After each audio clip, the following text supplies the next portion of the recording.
লক্ষ মানুষের কর্মসংস্থানের ব্যবস্থা আমাদের রেজওয়ানা শেষ করে দিয়েছেন। তো নৌমহারানা বাংলাদেশে চলবে না কোন দেশে চলবে? মিয়ানমারে চলবে? আমাদের ভূখণ্ডের মধ্যে বঙ্গোপসাগরের আমাদের যে এরিয়া আছে এখানে কি মিয়ানমার নৌবাহিনী চলবে নাকি ভারতের চলবে নাকি আমেরিকার চলবে? কোনটা? বাংলাদেশের চলবে না কেন? সরকারের কথার মধ্যে নানান রকম ছল চাতুরি আমরা দেখতে পাই। যেমন সরকার বলেছিল নভেম্বরে যেতে পারবে, দিনে, রাতে থাকতে পারবে না। এখন কিন্তু আপনি খবর নিয়ে দেখেন দিনের বেলাও কেউ যেতে পারে না। ওয়ালটনের পণ্য কিনে জিতে নিতে পারেন নগদ 20 লক্ষ টাকা। Double million offer, Walton fridge কিনে পেতে পারেন 20 লক্ষ টাকা। রয়েছে কোটি কোটি টাকার নিশ্চিত উপহার। সরকার যে সেন্ট মার্টিনে যে বিধিনিষেধ আরোপ করেছে আপনার নভেম্বর, ডিসেম্বর, জানুয়ারি, ফেব্রুয়ারি 4 মাসের নানান রকম এক এক মাসের এক এক রকম বিধিনিষেধ। যেমন নভেম্বরে বলছে সরকার যে দিনে যেতে পারবে, রাতে থাকতে পারবে না। তারপরে আপনার ডিসেম্বর, জানুয়ারিতে যেতে পারবে, তবে 2000-এর বেশি মানুষ ওইখানে যেতে পারবে না, পর্যটক। একইভাবে ফেব্রুয়ারির কথা বলা হচ্ছে ওই সময় কোনো পর্যটকই যেতে পারবে না। তো বিষয়টা হলো আমরা নারিকেল জিঞ্জিরা দ্বীপের স্টেক হোল্ডার না, আমাদের বাড়িও ওইখানে না, আমরা কোনো পর্যটক ব্যবসায়ীও না, আমরা হচ্ছে স্টুডেন্ট, ঢাকা বিশ্ববিদ্যালয়ের শিক্ষার্থী। আমরা মনে করি যে সরকার যে সিদ্ধান্ত চাপিয়ে দিয়েছে নারিকেল জিঞ্জিরা দ্বীপের উপর, সেই সিদ্ধান্ত, সরকারের সেই সিদ্ধান্তটা দেশের সার্বভৌমত্বের জন্য অত্যন্ত ভয়াবহ, ঝুঁকিপূর্ণ। সেটা কিভাবে? সরকার যে বলেছে দিন দিন তারা পর্যটকের উপর নিয়ন্ত্রণ করবে, এবং আমাদের যে পরিবেশ উপদেষ্টা সৈয়দা রেজওয়ানা, ওনার বক্তব্যের মাধ্যমে বোঝা যায় উনি চাচ্ছেন ওইখানে ধীরে ধীরে ওই জায়গার যে লোকজন আছে তাদেরকেও ওই জায়গা থেকে অন্য কোথাও নিয়ে যাবেন, ওই জায়গাটা আস্তে আস্তে খালি করবেন। এটা ওনার বক্তব্যের অস্পষ্ট একটা ব্যাখ্যা। পাশাপাশি পরিবেশবাদী যারা, তারাও এই একই জিনিসটা চায়। বাংলাদেশ পরিবেশ আন্দোলন গভর্নমেন্টের কাছে স্মারকলিপি দিয়েছে, চিঠি দিয়েছে, যাতে ওই জেটি উঠায় ফেলে, এবং তারা তাদের স্মারকলিপিতে লিখেছে সাগরের বুক চিরে নৌবাহিনীর মহড়া এটা কোনোভাবে হইতে পারে না। তাদের বক্তব্য অনুসারে এখানে পরিবেশ নষ্ট হচ্ছে, মাছ মারা যাচ্ছে, নানান রকম ইত্যাদি ইত্যাদি পরিবেশের কথা বলতেছে। আমাদের বে অফ বেঙ্গল বা বঙ্গোপসাগর, নারিকেল জিঞ্জিরা দ্বীপ, এটা কিন্তু অন্য রাষ্ট্রের একবারে সীমানার সাথে, এটা কিন্তু আমাদের ভূখণ্ডের মধ্যে না। এটা হচ্ছে পাশে মিয়ানমার আছে, এরপর কিছু দূরে ইন্ডিয়া আছে।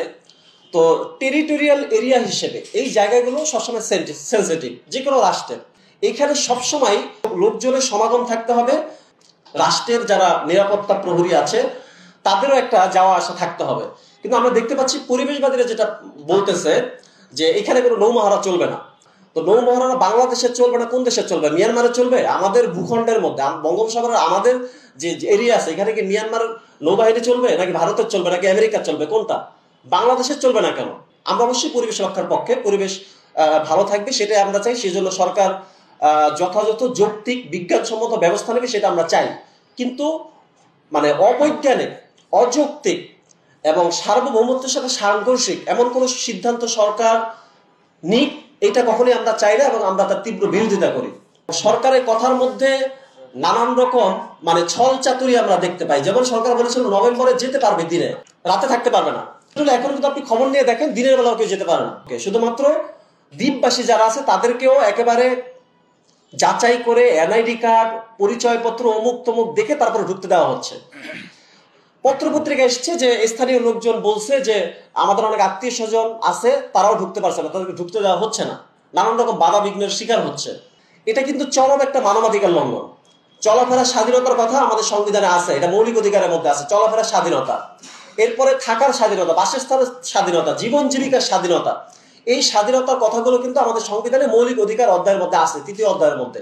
ম্যাগাজিনের কথা তারা বলেছে, জার্নালের কথা তারা বলেছে, রেফারেন্স দিয়ে বলেছে যে আপনার অতিরিক্ত মানুষের চাপে আপনার আমাদের সেন্ট মার্টিনটা ঝুঁকির মুখে আছে, 2045 সালের মধ্যে এটা ডুবে যেতে পারে, এটা তলিয়ে যেতে পারে। এরপর তারা আরো বলেছে যে এখানে যারা প্রাণ জীববৈচিত্র্য আছে এগুলো ঝুঁকির মুখে আছে মানুষের কারণে। নানান রকম প্রাণী, এগুলাকে মানুষ নষ্ট করে ফেলছে, মানুষ মেরে ফেলতেছে।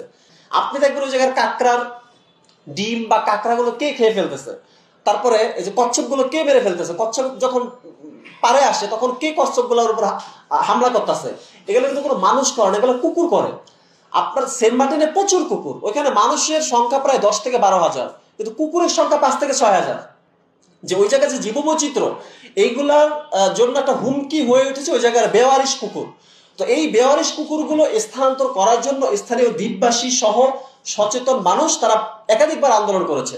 যেমন আমরা দেখতে পাচ্ছি পরিবেশের কথা বলে এই পরিবেশবাদীরা কুকুর প্রকৃতির অংশ, এইটা প্রকৃতির অংশ, সেইটা প্রকৃতির অংশ, একমাত্র শত্রু হচ্ছে মানব সমাজ, মানুষ। তারা এইভাবে এমন একটা ন্যারেটিভ দিচ্ছে যে পরিবেশের একমাত্র শত্রু মানুষ, অর্থাৎ পরিবেশ বাঁচিয়ে মানুষকে মেরে ফেলতে হবে, মানব সমাজকে ধ্বংস করে দিতে হবে, এরকমই তারা চাচ্ছে। বিশেষ করে আমাদের পরিবেশ উপদেষ্টা সৈয়দা রেজওয়ানা, ওনার পূর্বের যে কার্যক্রম আমরা দেখতে পাই, প্রত্যেকটা কার্যক্রম দেশ বিরোধী, দেশের ব্যবসা বাণিজ্য বিরোধী, দেশের সার্বভৌমত্ব বিরোধী।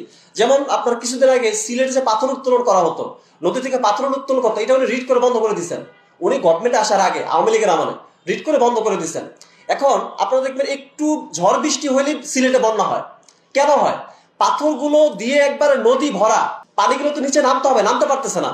পাথরগুলো যদি উঠাইতো, একদিকে প্রায় 7 লক্ষ মানুষের এখানে কর্মসংস্থান ব্যবস্থা ছিল, 7 লক্ষ মানুষের কর্মসংস্থানের ব্যবস্থা আমাদের রেজওয়ানা শেষ করে দিচ্ছেন। এই 7 লক্ষ মানুষের রুটি রোজগার বন্ধ, তাদের ফ্যামিলি না খাওয়া, এবং নদীগুলো এই একের পর এক পাথর তো ওই দিক থেকে আসতেছে, নদী ভরাট হয়ে যাচ্ছে। হ্যাঁ, ভরাট হয়েছে, দেশের ব্যবসা বাণিজ্য বন্ধ। বিপরীতে কি হচ্ছে? আমাদের পাথর উত্তোলন যখন বন্ধ হয়ে গেছে, তখন আমরা ভারত থেকে পাথর আমদানি করতেছি। তারা দেশের ব্যবসা বন্ধ করে দিচ্ছে, তারা বালু উত্তোলন বন্ধ করে দিচ্ছে, নদী ড্রেজিং বন্ধ করে দিচ্ছে, তারা এরকম অনেক ধরনের ব্যবসা বাণিজ্য, জাহাজ ভাঙ্গা শিল্প বন্ধ করে দিচ্ছে। তাহলে এই প্রত্যেকটা যখন আমাদের দেশের জিনিসটা বন্ধ করতেছে, তখন বাধ্য হয়ে আমরা বিদেশ থেকে আমদানি করতেছে। আমদানি করলে কি হয়? আমাদের রিজার্ভ কমে যাচ্ছে। পরিবেশ উপদেষ্টা বলেছেন বনভোজন করতে দেওয়া হবে না। হ্যাঁ, এবং তিনি আরেকটা কথা বলেছেন যে প্রাকৃতিক বনায়নের মধ্যে সামাজিক বনায়ন করা যাবে না, এরকম কথা তিনি বলেছেন। এবং পরিবেশবাদী সংগঠনগুলো আরো নানান রকম কথা বলছে। আমাদের সেন্ট মার্টিনে বা নারিকেল জিঞ্জিরা দ্বীপে যখন পর্যটন বন্ধ হয়ে যাবে, ওই স্থানীয় মানুষগুলো কিন্তু বিচ্ছিন্ন হয়ে যাবে। তাদের রুটি রুজির ব্যবস্থার একমাত্র পন্থা যেহেতু পর্যটন শিল্প, ওইখানে যখন পর্যটন শিল্প বন্ধ করে দেওয়া হবে, তখন তারা বাধ্য হবে ওই জায়গা ছেড়ে দিতে। অর্থাৎ আপনার সেন্ট মার্টিন বা নারিকেল জিঞ্জিরা দ্বীপটা খালি হয়ে যাবে।